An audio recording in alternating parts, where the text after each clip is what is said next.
ଦେଖିପାରୁଥିବେ ଆମର ମଟନ ପୁରା କଷି ଆସିଲାନି, ପୁରା ଠିକ ମାଖା ମାଖା ହେଇଗଲାନି। ସ୍ଥିର ହେଇଛି, ଗ୍ରେଭି କିନ୍ତୁ ମସ୍ତ ହେଇଛି ଆମର। ଆଜି ସକାଳୁ ସକାଳୁ ଆମେ ଭଣଜା ମନ ହେଇଛି ଖାସି ମାଂସ ଖାଇବାକୁ। ତ ଆମେ ବାହାରି ପଡୁଛୁ ଆଜି ଖାସି ନେବା ପାଇଁ। ତ ଆଜି ହେଉଛି ବୁଧବାର। ତ ସକାଳୁ ସକାଳୁ ଆମେ ମାମୁଁ ପ୍ଲାନ୍ କଲେ ଯେ ଆଜି ଫିଷ୍ଟ କରିବା, 5 ଜଣ ଫିଷ୍ଟ କରିବା। ତ ଆମେ ସେ ଚାଲିଛୁ ରାସ୍ତାରେ। ତ ଖାସି ଯାଇକି ବିକ୍ରି ହଉଛି ସେଠି ଆଣିବା ପାଇଁ ବାହାରିଛୁ ଏବେ। ତ ଏବେ ରାସ୍ତାରେ ଆମେ ଅଛୁ। ତ ଚାଲୁ ଦେଖିବା ଫୁଲ ରାସ୍ତାରେ ଆମେ ଅଛେ। ତ ଭିଡିଓରେ ବନେଇ ରୁହନ୍ତୁ। ତ ଆଗକୁ କଣ ହଉଛି ଚାଲନ୍ତୁ ଯିବା। ପହଞ୍ଚି ଯାଇଛୁ ଖାସି ନେବା ପାଇଁ। ତ ଯେଇଠି ଖାସି କାଟା ହଉଛି ସେଇଠି ଆମେ ପହଞ୍ଚି ଯାଇଛୁ। ତ ଲୋକମାନେ ବି ବହୁତ ଭିଡ ଅଛି ତ ଖାସି ନେବା ପାଇଁ। ଆମେ ସାଥିରେ ଅଛେ, ତ ଆଜି ଖାସି ନେଇକି ଯିବା। ତ ଏବେ ତ ଲୋକମାନେ ବି ବହୁତ ଭିଡ, ତ ମିଳିପାରେ ଫାଷ୍ଟ ରାଉଣ୍ଡରେ ମିଳିପାରିବନି ଜାଣିନି। ତ ଆମେ ଦେଖାଯାଉ କଣ ହଉଛି। ଖାସି କାଟା ଚାଲିଛି ଆଉ ପାଣି ଫଳ ବିକ୍ରି ବି ଚାଲିଛି ଆମର। ପାଣି ଫଳ, ଏଠି ପାଣି ଫଳ ଗଛ ଚାଷ ହେଇଛି ପୁରା ଫୁଲ ଏରିଆ ଟା। 15-20 ଗୁଣ୍ଠର ଏଠି ପାଣି ଫଳ ଚାଷ ହେଇଛି। ମୋ ପଛରେ ପୁରା ଦେଖିବ ଫୁଲ। କେମିତି ସେଠି ଚାଲିଛି, ସେଠି ତୁଳା ଚାଲିଛି ପାଣି ଫଳ। ଏ ପାଖରେ ପାଣି ଫଳ ମାନେ ଏଠି ଟୁଲୁଛନ୍ତି ସାଙ୍ଗେ ସାଙ୍ଗେ ଏଠି ବିକ୍ରି କରୁଛନ୍ତି। ଏ ସାଇଡରେ ଖାସି କାଟା ଚାଲିଛି। ଆମେ ଖାସିଟା ନେଇ ସାରିଲେ ଗୋଟେ କଥା ହବୁ। ଚାଲୁ ଆମେ ମାନେ ଚିକେନ ନେଇସାରିଛେ। ଏବେ ଦେଖିପାରୁଥିବେ ଆମେ ଚିକେନ ନେଇସାରିଛେ, ଚିକେନ ଆମେ ମଟନ ନେଇଛେ। ଚିକେନ ରେ ମଟନ ନେଇଛେ। ତ ଏବେ ଚାଲନ୍ତୁ ଘରକୁ ଯିବା। ଏବେ ଆନନ୍ଦରେ ବସି ଭଣଜା ଖାଇବା। ମଟନ ନେଇ ଆସିଲା ପରେ ମାମୁଁ ରଖିଥିଲେ। ରଖି ସାରିଲା ପରେ ମତେ ଡାକିଲେ, କହିଲେ ତାଙ୍କର କଦଳୀ ବଗିଚା ମାନେ କଦଳୀ ଚାଷ କରୁଛନ୍ତି। ତ ସେଠିକି ଆମେ ଦେଖିବା ପାଇଁ ଆସିଛୁ। ମାମୁଁ ତାଙ୍କର କଦଳୀ ଚାଷ କେମିତି କରୁଛନ୍ତି ସେ କହିବେ ଏବେ ତାଙ୍କର।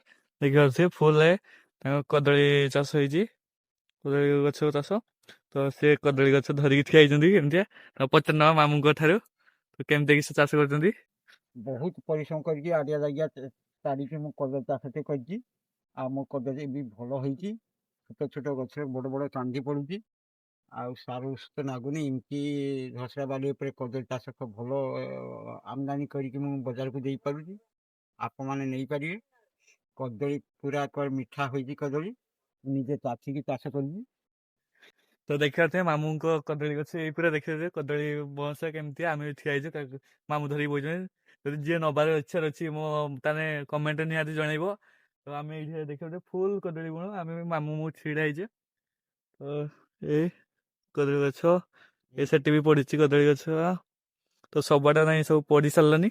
ତ ଖାଲି ବିକ୍ରି ହବ ଆଉ କିଛି ଦିନ ପରେ। ତ ଯିଏ ନେବାକୁ ଚାହୁଁଛ ନିହାତି କମେଣ୍ଟରେ ଜଣେଇବ। ଚାଲୁ ପରେ ଏବେ ପଳେଇ ଆସୁଛୁ, ଆମର ମଟନ ହବ ଏବେ। ତ ମୁଁ ଏବେ ମସଲା ଜିନିଷ ସବୁ କାଢି ଆଣିଲେନି। ମୋ ମାମୁଁ କାଢିକି ସବୁ ନାଇଁ ରେଡି କରିସାରିଲେନି। ଏ ସବୁ ମସଲା କାଢି ସାରିଲେନି। ମୋ ମାମୁଁ ବସି ବସି ନିଜେ ଛଡିଥିଲେ। ଆଉ ଅଛି ଏଇ ତେଲ କରୁଛନ୍ତି ମୋ ମାମୁଁ, ଯାହା ଯେମିତି ମୋ ମାମୁଁ କରୁଛନ୍ତି। ତ ଏବେ ଏବେ ଆମେ ଛଡିବା। ମୋ ମାମୁଁ ତେଲ କାଟୁଛନ୍ତି। ଭିଡିଓରେ ବନେଇ ରୁହନ୍ତୁ। ଆଉ କଣ ହଉଛି ଚାଲନ୍ତୁ ଦେଖିବା। ତ ଭିଡିଓ ଭଲ ଲାଗିଲେ ଲାଇକ୍, ସବସ୍କ୍ରାଇବ ଏବଂ ଫଲୋ କରିଦେବେ ଟିକେ ନିହାତି। ଚାଲ ମୋ ମାମୁଁ ଆଳୁ ଛଡିବା ପୁରା ବ୍ୟସ୍ତ। ଆଳୁ କାଟା ହେଇଗଲାନି ନାହିଁ। ସେଠି ସବୁ ଅଦା ରସୁଣ ପଡୁଛି, ମୁଁ କିଛି ଛଡେଇ ଦେଇଥିନି। ମାମୁଁ ବି ଇଏ କରିସାରିଲେନି। ମୁନା ବି ଆସିଗଲାନି, ସେ ରୁଷିଆ। ତ ଚାଲନ୍ତୁ ଆମ ମଟନ ରାନ୍ଧା ହବ। ପୁରା ଗାଉଁଲି ଷ୍ଟାଇଲ ଆମ ମଟନ ରାନ୍ଧା ହବ। ମୋ ମାମୁଁ ବସି ଅଦା ରସୁଣ ପେଷ୍ଟ କରୁଛନ୍ତି। ଫିଷ୍ଟ ହେନେ ତ ଯାହା ହୁଏ, ତ ସବୁ ତ ଫିଷ୍ଟ ଏମିତି କାମ ଚାଲେ। ଏଠି ଆମର ଗ୍ୟାସ ଲଗା ହେଇଛି। ମୁନା ତାର ଗୋଟେ ଗୋଟେ ଜିନିଷ କରି ନେଇ ଚାଲିଛି। ଚାଲିଛି ଠିକ ଅଛି। ମୋ ମାମୁଁ ସେଠି ପେଷ୍ଟ କରିବା ସହିତ ଏଠି ମୁନା ତା ଡ୍ୟୁଟି ସେ ଚାଲିଛି। ତ ଚାଲନ୍ତୁ ଚାଲିଛି ଆମର କେମିତି ସିଷ୍ଟମ, କେମିତି ମଟନ ରାନ୍ଧା ହବ। ଆମ ମୁନା ଭାଇ ରୋଷେଇ କରୁଛୁ।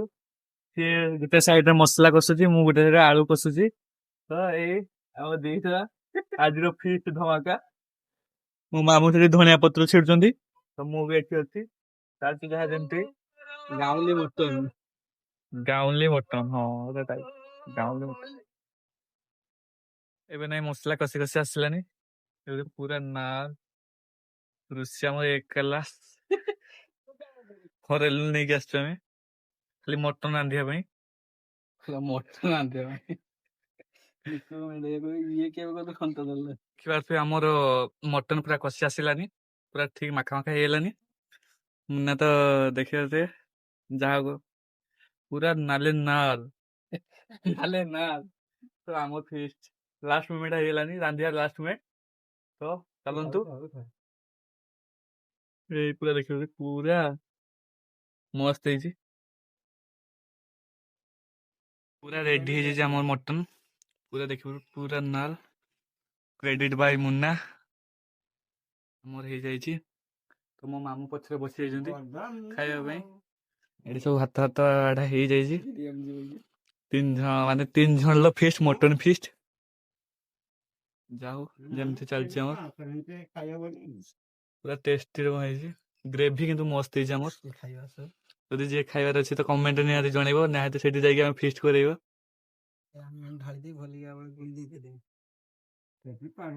ମିଲ୍ ବାଢା ଆରମ୍ଭ ହେଇଛି। ମୁନା ଗୋଟେ ଗୋଟେ କରି ବାଢେଇ ଦଉଛି ମଟନ। ଆମେ ଏତେ ଫିଷ୍ଟ କରୁଛୁ, ମଟନ ଫିଷ୍ଟ ଥରେ ବୋଲି କରିନେ, ଆଜି ଫାର୍ଷ୍ଟ ଟାଇମ ପାଇଁ ମଟନ ଫିଷ୍ଟ ଆମର। ମାମୁଁ କୁହ କିଛି। ଏଇ ମାମୁଁ ତାଙ୍କ ରିଭ୍ୟୁ ଦଉନାହାନ୍ତି, ରିଭ୍ୟୁ ଖାଇସାରିଲା ପରେ ଜଣେଇବୁ। ଆମ ଖାଇବାରେ ପୁରା ମାମୁଁ ଖାଇତେ ବସିଛନ୍ତି, ମୁଁ ବି ଖାଇତେ ବସିଛି, ମୁନା ବି ଆଗରେ ଅଛି। ଏଇ ଆମ ଚିକେନ ମଟନ ସବୁ ଚିକେନ ଫିଷ୍ଟ କରି କରି ମଟନ ମାନେ ମୁଁର ଚିକେନ ବାହାରି ଯାଉଛି। ତ ମଟନ ଇଏ ଆମ ଚିକେନ କଢା ବସିଛି, ସରି ମଟନ କଢା ବସିଛି। ମୋ ମାମୁଁ ପୁରା ବିନ୍ଦାସ ଖାଇ ଚାଲିଛନ୍ତି। ରିଏକ୍ସନ ମାମୁଁ କେମିତି ହେଇଛି କୁହ। ଭଲ ହେଇଛି, ଭଲ ହେଇଛି, ଟେଷ୍ଟି ହେଇଛି ତ ପୁରା ଟେଷ୍ଟି। ଠିକ ଅଛି। ତ ମୋ ମାମୁଁଙ୍କର ରିଭ୍ୟୁ ପୁରା ଭଲ। ସକାଳ ସକାଳ ଯାଇଥିଲେ ଶୀତରେ ପାଟିକି ଚିକେନ ମାନେ ମଟନ ଆଣିବା ପାଇଁ। ତ ଭଲ ହେଇଛି, ଆମର ପରିଶ୍ରମ ଫଳ ମିଳିଛି। ତ ଆଗକୁ ଆଗକୁ ଆଉ ଏମିତି ଫିଷ୍ଟ କରିବା, ଏମିତି ଏନ୍ଜୟ କରିବା। ରହିଲୁ ଆଜିକା ପାଇଁ ଭିଡିଓ ଲାଷ୍ଟ। ତ କାଲି ପୁଣି ଦେଖା ହବ। ରହୁଛୁ, ବାଏ ବାଏ। ଯଦି ଭିଡିଓ ଭଲ ଲାଗେ ଲାଇକ୍, ସବସ୍କ୍ରାଇବ ଏବଂ ଫଲୋ କରିଦେବେ ନିହାତି।